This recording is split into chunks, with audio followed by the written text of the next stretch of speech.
Hello there. What is going on, everyone? We're talking about Star Trek Into the Unknown by WizKids today. Why should you care about this game? Why should you be excited? If you're a fan of Star Wars tabletop gaming, there is definitely some Star Trek love up your alley that I want to talk to you about today. Whether or not you're really into Star Trek or not, of course, if you are into Star Trek, then this is definitely something your ears may want to perk up for. But if you're not, I'm going to give you some reasons why maybe you should consider it, because I have very high hopes for this game. Not too high, but I have a lot of hype that I try to measure and contain, and I try to keep it into this ball that I squeeze like aluminum foil until it becomes shiny, but it just keeps opening up and blossoming every time new information comes out. So I want to talk about this game a little bit today, some of the new information that's out there, as well as some of the somewhat unconfirmed but likely, rumor slash speculation that's out there, as well as maybe leaks or what we know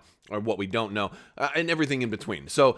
But I want to focus on things that should have your attention, especially if you guys are followers of my channel and are fans of existing Star Wars tabletop games, because there are a lot of important details with this game that I think you should know about. So a little admin stuff. We are still doing the 12 Days of Life Day giveaway all throughout December. 12 different times. I'm giving away all sorts of prizes to people who are subscribed and leave a comment on this or one of my videos. It's as simple as that. I want to hear some of your thoughts on a game like this, because I know there's some trepidation amongst fans. I know there's some people that aren't big fans of WizKids, or maybe they played Attack Wing and weren't super satisfied with certain things about that game. And this is things that people have told me, that they're a little bit hesitant to get into another WizKids game. And that's kind of one of the big things I want to talk about today. So I want to hear from you guys down in the comments. Let me know. If you're already subscribed, you're already halfway there. Just leave a comment on this or one of my videos that enters you to win any of my giveaways. We still have more giveaways going on this month, so stay tuned. I also typically announce winners towards the end of my videos, so I'd love for you to stick around, watch all the way through to the end. It helps me, it helps you, so you know if you won or not. Anything that does not get claimed within 30 days, any of the gifts or the giveaways, those roll over into Patreon. So if you're also interested in supporting the channel and looking for Patreon links, they're all in the description below. Also social media and our Discord, too, a great place to keep the discussion going. All of that is in the video description below. With all that being said, let's go ahead and talk a little bit more about Star Trek Into the Unknown. So, quick overview. This kind of got spoiled a few months ago. It was revealed at a convention on Star Trek Day. This is a tabletop miniatures game coming from WizKids that is in the Star Trek universe. It is going to largely be focused on the narrative of the Dominion War, with a core set coming out that is going to feature a Galaxy class, also a Defiant, and also the Stargazer, as well as the Dominion, a large Dominion craft, and then 2 smaller Dominion craft. So we are definitely getting 6 ships in this core set, which is very cool. There is also a demo video out there that was taken when they were sort of unveiling this. That isn't necessarily the full and total gameplay, but it's enough to give you a little bit of an idea, and that this won't just be straight warfare. There's a little bit more Star Trek in this, and that Star Trek isn't Star Wars. It's not all warfare. There is some exploration. There's away teams. There's some scanning and dilemmas that you'll have to overcome. And one of the things we've learned about this game is that it's going to have campaigns and stories that you can play through. Now, I certainly have lots of questions, like, will there be a warfare mode for people that just want a one-off game? Or will it strictly be campaign? And where in the balance does this game fall? What options are available for people who may want to do tournaments and things like that? But I'm going to save a lot of those questions for follow-up videos, because this is a game I'm really excited about, and I probably will have more video coverage for. So on to other reasons, and I got some other images here too.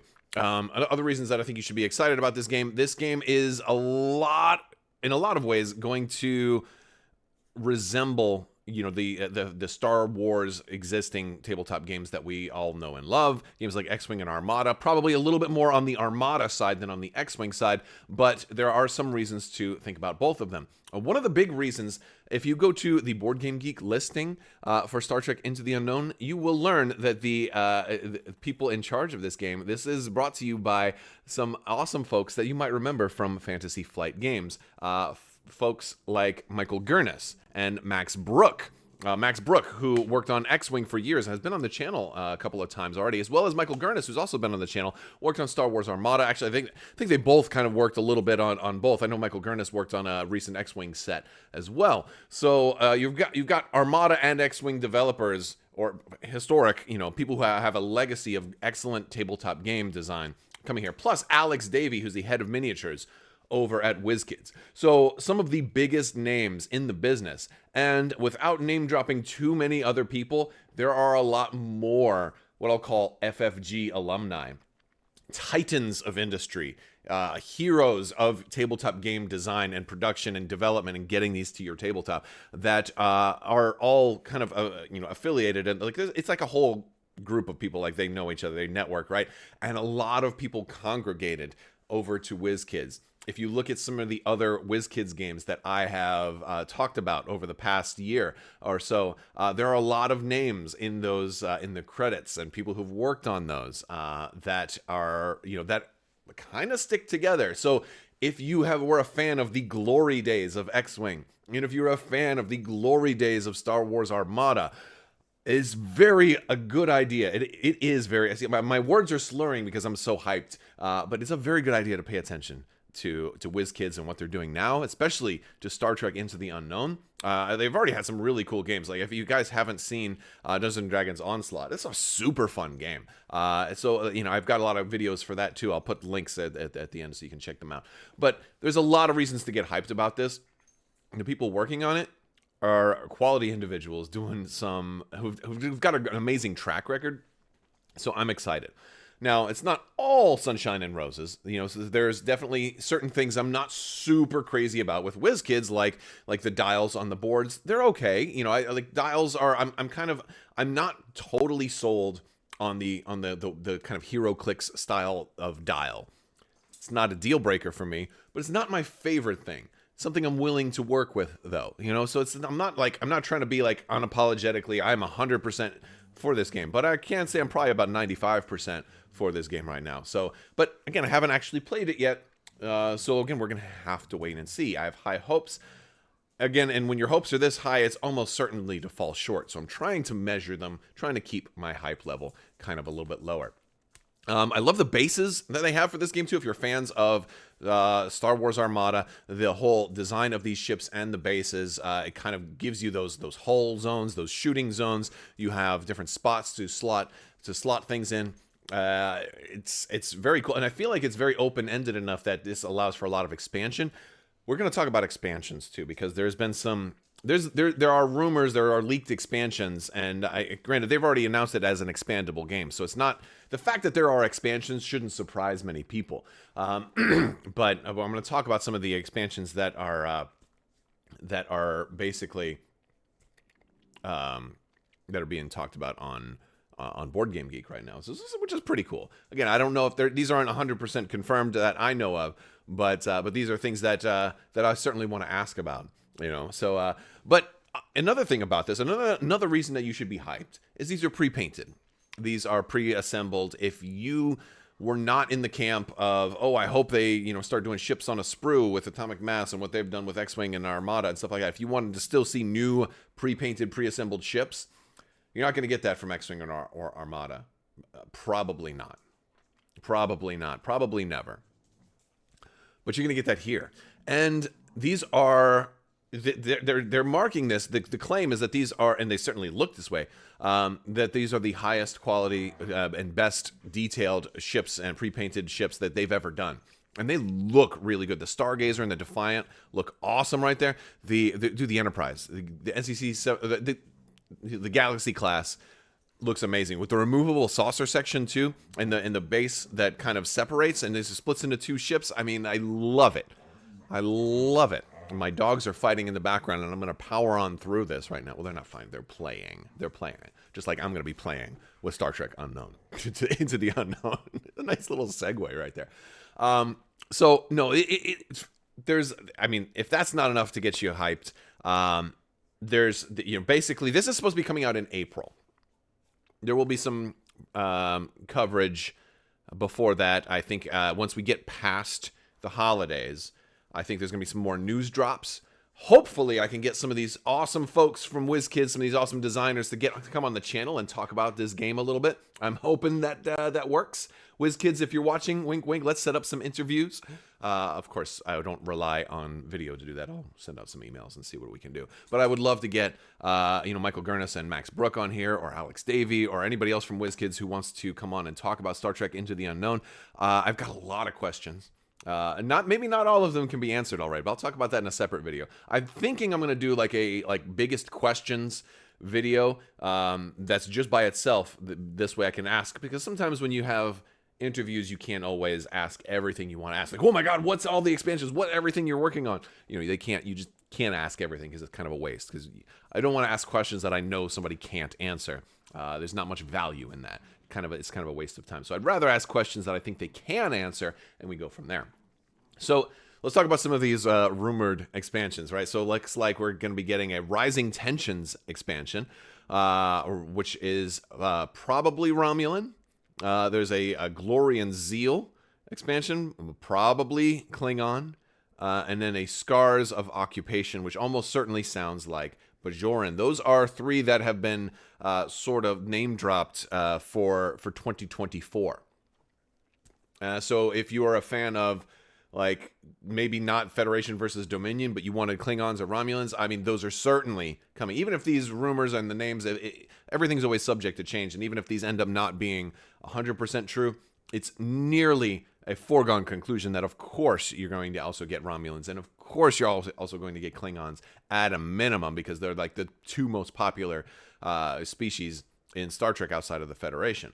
Bajorans is a little bit of a surprise to me, because I don't really think there's that many Bajoran ships, but I think it might be an opportunity for them to do the Maquis. Also, Cardassians will almost certainly show up in this game. And the thing is, some of their ships I'm really excited about. I want to hear from you guys also. We talked about some things to leave in the comments, but I want to hear what would be like your number one, or maybe your top 3 ships that you want to see show up in it, especially if looking as good as these mock-ups look. I don't even know if these are like renders, or if these are actual like production photos, or pre-production, or studio samples. I'm curious about that, but they look fantastic. And I will say that I recognize that some of WizKids models in the past have not been the greatest, but over time, I have been noticing that they have been improving tremendously, especially when it comes to like Dungeons & Dragons Onslaught. The later waves of Dungeons & Dragons Onslaught look incredibly good. And I don't know if that's a result of Alex Davey coming on board and making some changes to how miniatures are being done or not. But I wouldn't be surprised if you have some of the best miniatures gaming folks in the business, had migrated over into WizKids now, and now all of a sudden we're seeing amazing, quality miniatures come out of the studio. I'm super excited about this game. I hope you are too. I hope you're a big fan of Star Trek. If not, hopefully you will be. And also, one last thing. It's real easy to put Picard on the cover of a box of Star Trek, because Next Generation's super popular. But I love that they have Cisco on here. Deep Space Nine is my favorite Star Trek. The Dominion War, like especially for gaming, because Deep Space Nine had the best, what I'll call gaming, tabletop gaming, war gaming episodes, because the Dominion War, which was largely taking place in Deep Space Nine, it had all of that. And it's supposed to be all new art for this too. I don't think it's just going to be like TV stills. I think this is like high quality art. I think they tapped some of those amazing artists that they've used for like a lot of that FFG used to use for the Star Wars games. I have to pause a little bit, because sometimes, and you'll catch me doing this at least one more time over the next couple of months, where I mean to say Star Wars and I say Star Trek, or I mean to say Star Trek and I instead say Star Wars. I bet you I may have done it once in this video already. If I did, timestamp me and let me know. You gotta look out for me and make sure I'm not screwing up. All right, guys. I'm really excited about this game. The reason, by the way, this is like a box art. The reason this is black, there's going to be obviously ships in there, so they're waiting on like final licensor approval and all of that good stuff to see how the final layout is going to look. But man, this game looks super cool. I'm very excited about it. I lean a little more into the like let's do combat right away. So I'm curious if there's gonna be like a tournament format or a kind of a skirmish mission that kind of lets you focus a little bit more on battle. I'm really curious how that's going to work, or if if every battle is gonna have some kind of scenario to give those science vessels a place in the game. Even though they might not be the heaviest combat oriented, they still help earn victory points or something like that. That's kind of what I'm guessing we'll see. That sort of idea works for Star Wars Armada, because there's always an objective in there. But then if you go to X-Wing, which was a little bit more focused on the dogfight, support ships had a place, but they weren't as dominant. So I'm really curious where the balance is going to be on a game like this. Can't wait to find out. And of course, as we learn more, I'll be bringing it to you guys. I want to thank you all so much for watching. Big thanks to my patrons. You guys are out of this world and help make this channel possible. I will talk to you later. May the Force be with you. Live long and prosper. Be excellent to each other. The spice must flow. Party on, dudes. So say we all. And always wash your socks.